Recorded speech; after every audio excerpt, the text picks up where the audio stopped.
escuchado usted hablar de el camino del héroe? El camino del héroe fue una teoría instalada hace, digamos que a mediados del siglo XX, si no me equivoco, por Joseph Campbell, que es un antropólogo, analista de la cultura, y que básicamente armó una mirada, porque ya existía, ¿no? Armó una mirada sobre cómo la narrativa instala a la figura del héroe, y que el héroe tiene que pasar por una serie de etapas para poder llegar a cumplir su misión. Ahora esto tiene, por supuesto, una mirada muy patriarcal y muy con el varón puesto en el centro de la escena y como motor de la acción. Hay teóricas que han desarrollado miradas alternativas, como Maureen Murdoch, que sacó el camino de la heroína, y ese camino de la heroína es de lo que se va a tratar el taller, el viaje de la heroína, mujeres incombustibles en las ficciones, a cargo de Patricia Rivera, académica, investigadora, crítica de cine y de series, que nos acompaña. ¿Cómo estás? Muy bien, Antonella, ¿tú cómo estás? Yo estoy bien, muy contenta de hablar contigo de un tema que a mí particularmente me apasiona. Sí, no, eres la persona ideal para poder hablarlo en público, eras tú. Sí, porque claro, también es un tema que a mí me interesa, que también yo he investigado, pero que no es para nada obvio, ¿no? Entonces, partir diciendo que la Patti va a estar haciendo este taller de 4 sesiones los martes de octubre de 19 a 21. Es un taller online que ustedes pueden inscribirse en caliopetaller@gmail.com, caliopetaller@gmail.com, y ahora les vamos a dar las razones del por qué. ¿Qué es el viaje de la heroína? A ver, bueno, Joseph Campbell crea esta teoría del viaje al héroe. Él fue un discípulo de Carl Jung, digamos, entonces tiene mucha popularidad porque lo que hace él es analizar todos los mitos. Dice, mira, Orfeo tiene una misión, viaja al infierno, Jesucristo, todo el mundo va al infierno y todo. Y genera estas etapas, ¿no? Que tiene que ver como con el monomito, como si la humanidad siempre estamos contando la misma historia. Claro, y eso llega hasta Harry Potter y la Guerra de la Galaxia. Exacto, o sea, de hecho George Lucas agarra el libro El viaje del héroe de Joseph Campbell, que psicoanálisis al mito, y hace By the Book, y crea a Luke Skywalker como el héroe, Obi-Wan Kenobi como el sabio, el Señor de los Anillos, digamos, tenemos toda la historia y todo el cine, digamos, tradicional, lo ha tomado muy al pie del cañón. Pero en los años más o menos 70, 80, hay una psicoanalista junguiana que habla con Joseph Campbell y le dice, oye, ¿y qué pasa con las mujeres? Pensemos que también viene después de toda la ola feminista de los 60, 70 de Estados Unidos, que también hay un contexto cultural, ¿no? De reivindicar los derechos, que cuando fracasa el ERA en Estados Unidos, que es la enmienda por la igualdad, que tenemos ahí a las grandiosas Angela Davis, todas ahí, digamos, peleando por la igualdad constitucional, que no se logra en la era Reagan. Y también esto genera otros movimientos como el CEDAW, genera muchas olas. Y también en el mundo del relato y en el mundo también del psicoanálisis, como lo agarra esta mujer, Maureen Murdoch, que estudió, se dice acá, y le hace una crítica vital. Usted ha dicho que es todos los mitos de la humanidad, pero agarró solamente una parte de la historia de la humanidad, que son los mitos patriarcales. Porque si nos vamos hacia atrás, hay diosas, fíjese. Entonces, la mujer no solamente es el amor, no solamente es el final.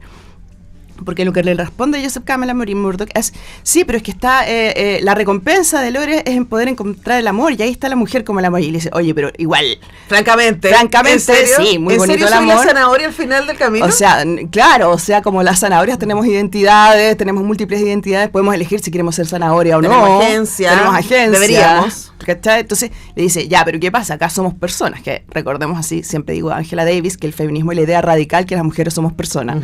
Entonces le dice, mire, yo analicé otros mitos que usted dejó de lado. Entonces ahí le hace una crítica muy científica respecto del sesgo con que él miraba, que también es muy interesante porque en los 60 también están todas las mujeres universitarias preguntándose qué ha sido de la historia de las mujeres.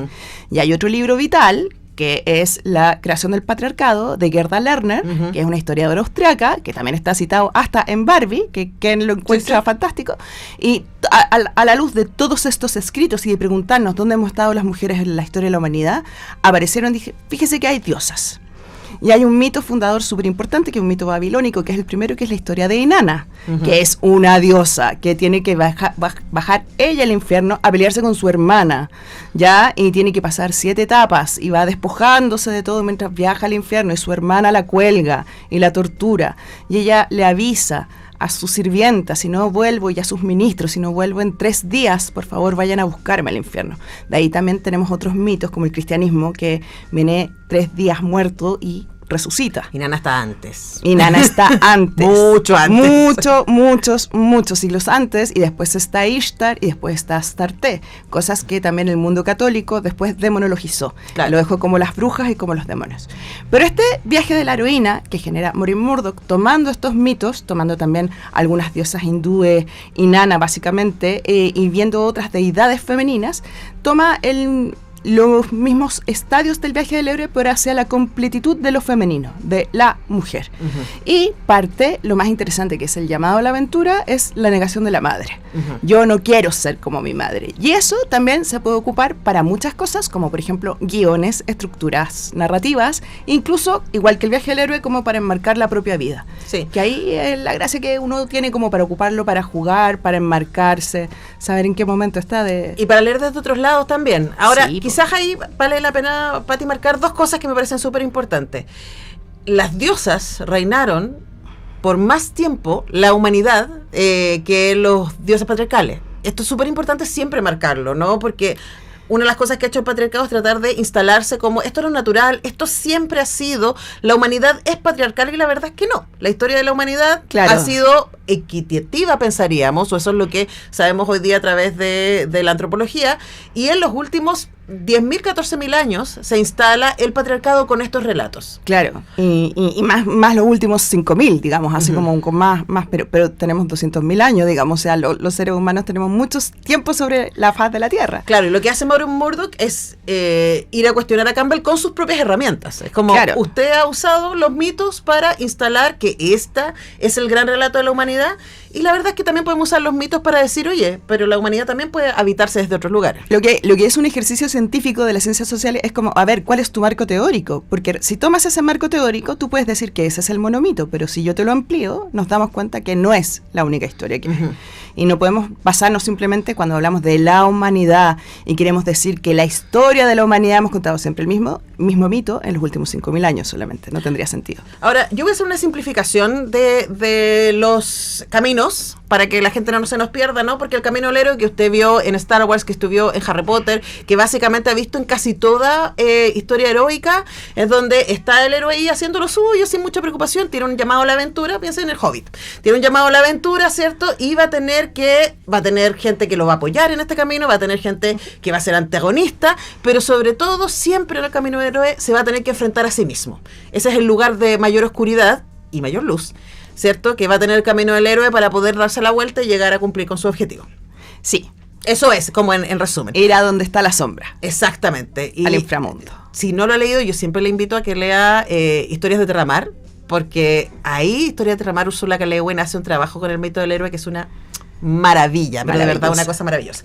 Pero con las mujeres, el mito de la heroína, lo que a mí me parece muy lindo es que es un mito de la integración.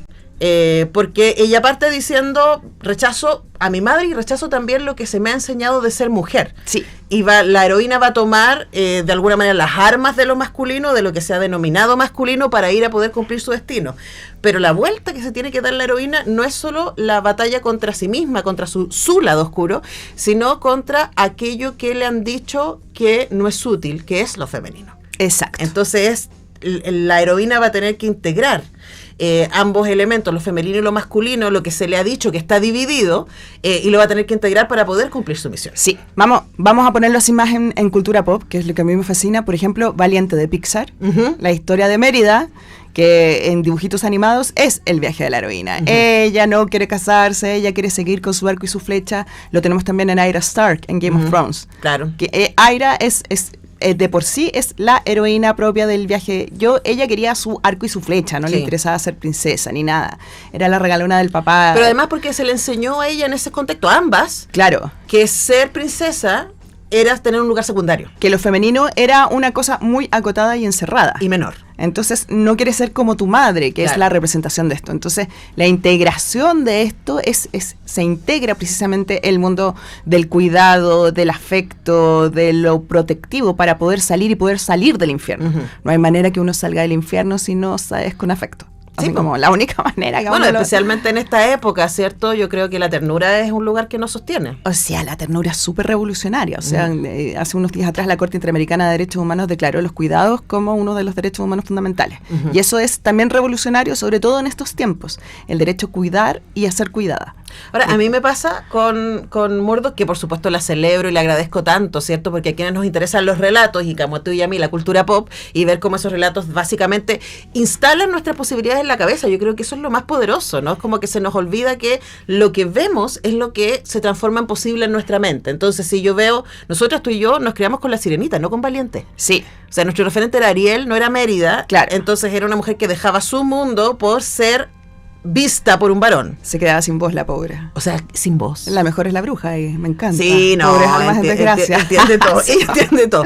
Ella está clara. Pero el tema es ese, ¿no? Y por supuesto, nuestra generación tuvo que hacer un camino más largo para poder encontrarse con esta integración del viaje de la heroína, que es la generación que creció viendo estas nuevas heroínas de Disney y Pixar. O sea, yo creo que nuestra generación está... Yo estoy personalmente desaprendiendo todos los días y sacándome sesgos que traigo precisamente desde Candy, que era un anime terrible, una niña que lloraba todo el rato y era mártir, ¿no? O sea, porque No, y que heroína se sufre. enamora de un tóxico. Po. Se enamoraba de un tóxico. O sea, todos eran tóxicos ahí. O sea, ella también. por Claro, default. claro. El único que se salvaba era el mapache que la acompañaba. O Terrible. sea, habría que revisarlo. Claro, en comparación cuando, no sé, pues también un poco más aparecen los archivos secretos X y aparece Gillian Anderson, ¿no? Que la llaman el efecto Scully, ¿no? Sí. De toda la gente que quiere estudiar, es la posibilidad de ser. Igual también, por otro lado, mi heroína Te expliquemos el efecto Scully, porque gente no lo efecto sabe. Scully, sí. Con la aparición de la gente Scully, van a aumentar significativamente la presencia de mujeres en las STEAM, en las ciencias, tecnologías, matemáticas e ingenierías. Claro, porque si estás todas las semanas viendo un capítulo de los archivos secretos X y tienes a la fantástica Gillian Anderson cuestionándoselo todo, aplicando la ciencia, bajando de la nube a Mulder, que siempre está pensando en los marcianos, básicamente. Que sería el femenino, Que el sería- instintivo, claro, el trascendente. exacto, el mundo espiritual, ¿no? Pero también tratando de llevarlo a la evidencia, ¿no? Que es, pensemos ordenadamente, qué es lo primero, qué es lo segundo, dejemos un poco las emociones de lado y veamos qué evidencia tenemos de algo, qué es lo que está haciendo Scully todo el rato, que a mí me fascina eso. Y que transformó la cultura, eso es súper importante. transforma la cultura, o sea, claro, y también pasamos de ver cómo las sagas se han reescrito, ¿no? Después del test de Bechdel, preguntándose todo el cine dónde están las mujeres, ¿no? Así como ese test que también entra después de los 80-90 a través de un cómic, que es que tiene las 3 preguntas. Sí. Que es, hay más de una mujer en la película, tiene una línea, nombre, habla algo importante, no es la mesera que sirve, no, sino que pasa, o la que vende cabritas afuera, sino que habla con otra mujer y hablan de algo que no sea un hombre. Y ahí uno ve que todas las películas que a mí me fascinan no pasan Jurassic jamás. Park, Shrek, bueno, las primeras 3 guerras de la galaxia, etcétera. Pero ahora, Pati, se me va el tiempo, pero tengo mucho que conversar, demasiado. porque me interesa mucho este tema, por supuesto. Yo estoy tomando en cuenta hoy día, ¿no? Y viendo cosas como Bridgertown. Ahora había empezado a ver Las Bucaneras porque estaba basada en un cuento de Edith Wharton, la abandoné porque ya me agoté. Porque hay una revuelta, no solamente en términos políticos, sino también en términos de imaginario, a volver a poner los personajes femeninos en un lugar en donde lo más importante es el amor. El amor romántico, no la ternura, no el cuidado, no las amistades ni los hijos. El amor de pareja, ¿no? Y uno puede ver, por ejemplo, heroínas fabulosas como Katniss, que hace todo el camino y uno dice, vamos, Katniss la hizo, y finalmente derroca al Capitolio, pero el final de ella es cuidando hijos lejos del poder. Y uno dice, a ver, espérate. Entonces, sigue en tensión, no es que el camino de la heroína haya, la propuesta de Murdoch y los nuevos relatos hayan transformado completamente la cultura, sigue en tensión. Yo siento que, por ejemplo, las Star Wars, uno hace todo el camino, incluso las más contemporáneas, y son todas los personajes femeninos fuertes, poderosos, interesantes, hasta que se enamoran. Y se enamoran y se ponen tontas. En los 3 casos. Entonces, seguimos ahí en esa tensión. O sea, yo creo que la tensión continúa. Creo que acá la gracia es tener los recursos creativos y empezar a construir otro tipo de heroínas. Yo creo que, por ejemplo, si uno mira Borgen, hay otro trabajo, ¿no? De otra mirada que también es la televisión pública danesa, y uno empieza a mirar otras series que no son necesariamente las del establishment. Igual, el mundo del streaming, el mundo comercial está hecho para que no incomodarte mucho. o sea, que te vaya gustando, o sea, que entre comillas lo que uno entiende el final feliz, no lo han modificado mucho, ¿no? El otro hicimos con la Lepin hablando de comedias románticas y yo solo pude pensar en una donde el final de la heroína es que ella se va sola y feliz. Una sola. Ay, ¿cuál era? Volver a empezar. Volver a empezar. Con Keira Knightley y Mark Ruffalo. Ajá. Que es un musical notable. Y uno piensa, estamos en un momento en donde más de la mitad de la población en Chile, 52% de las personas nos declaramos solteras. Entonces, ¿qué hemos decidido? Que nuestra vida, hombres y mujeres, no está en torno al amor romántico. Hay otros objetivos, hay otras cosas que están pasando, puedes no estar acompañada, pero reconoces que no estás ahí. En Estados Unidos, más de un tercio de la población. Entonces, como que cambió la manera de habitar el mundo, y una de las razones por las que también, estoy hablando con un psicólogo sobre esto, nos puede costar emparejarnos, porque esas fantasías de pareja perfecta y de final siguen estando ahí. Claro, no, y vienen del siglo XVI, más encima. O sea, que un poco antiguo el siglo XVI para lo que estamos viviendo ahora y cómo estamos viviendo ahora. Sí, pues. No tiene ninguna relación cuando uno se moría a los 30 años porque no había antibióticos a todo lo que tenés que vivir 80 años, 90. Y cuando eres madre a los 14. Y cuando eres madre a los 14, claro, cuando no tienes manejos, y también entendamos que todo lo que es los derechos de las mujeres también se pueden hacer carne, no es que aparezcan, sino que se pueden hacer carne cuando tienes control de la natalidad. Sí. Porque si tenías 10 embarazos sucesivos, poco tiempo tenías para habitar el espacio público también. O sea, por el desgaste propio del cuerpo. O sea, no, y la píldora anticonceptiva cambia en los 60, todo. Y nosotros somos la primera generación que puede trabajar y autosostenerse, ser autárquica y decir, mira, que justo ayer hablaba con la Sol Márquez sobre esto. Es como, somos la primera generación que dice, quiero ser mamá. ¿Cachai? Porque obviamente hubo mujeres que no fueron madres antes de nosotras, pero en muchos de ellos casos eran porque no pudieron o porque eran unas muy raras. Sí. En cambio, hoy día es cada vez más normal, pero no quiere decir que los relatos es una posibilidad. No quiere decir que los relatos se hayan puesto al día, porque de nuevo, hay pocas series que cuentan estas historias. Pero de nuevo, veamos, ¿quiénes están escribiendo los relatos? ¿Quiénes manejan la industria? Y eso también es súper importante, de cómo está dividida la industria, de cuál es la participación de mujeres o disidencias en la industria audiovisual o en la generación de relatos, porque también nosotros creemos que lo normal es lo que vemos en la tele. De alguna manera, lo que nos muestran los medios de comunicación, conforme a este espacio público, como dice Pierre Bourdieu, o sea, que también es un espacio que habitamos, una plaza. Sí. Y ahí, como que ahí te normalizan cosas o te invisibilizan otras. Claro, y sigue siendo la medida con la que nos medimos. Exacto. Ese es el problema. Como que personas trans han existido a lo largo de la historia de la humanidad, siempre. Pero ahora recién aparecen en televisión en algunos programas en el extranjero. Y de nuevo quieren ser invisibilizados por algunos grupos de poder. O sea, porque los grupos de poder también les interesa que, de nuevo, es como cuando tú tienes mujeres encerradas, guardadas, teniendo hijos, estás sacando obreros para la fábrica, estás sacando personales, estás sacando eso, cuando no repartes la torta del trabajo. Y ojo, eso también está justo, no sé si viste este fin de semana que salió este reportaje en CNN de las iglesias cristianas nacionalistas, que, que básicamente quieren, o sea, es como por ejemplo quitarle el voto a las mujeres, que voten que voten los padres de familia. Bueno, como ven, estos son temas que no están resueltos y por eso vale la pena mirarlos. Y les invitamos entonces a que pueden seguir a Patricia Danae en Instagram. En Instagram, sí. Patricia Danae, que es Pati, ella misma. Y ahí tienen toda la información y pueden escribir a caliopetaller@gmail.com. Son 4 sesiones en donde van a estar hablando de estas cosas y otras cosas y ahí pueden tener muchísima más información. Pati, qué placer hablar contigo, se nos pasó así. Oye, sí, pero qué gusto, fue así como un ¡pah! Así como... Bueno, podríamos hacer más cosas, vamos a pensar. Cuando quieran. Usted me invita, yo vengo y hablo. Y vamos, bueno, sí, pues, ¿viste? Ahí, apareció. Nosotros tenemos que ir a la música, porque a la vuelta vamos a hablar de lo que está pasando en el Teatro Camilo Enríquez, no se lo pierdan.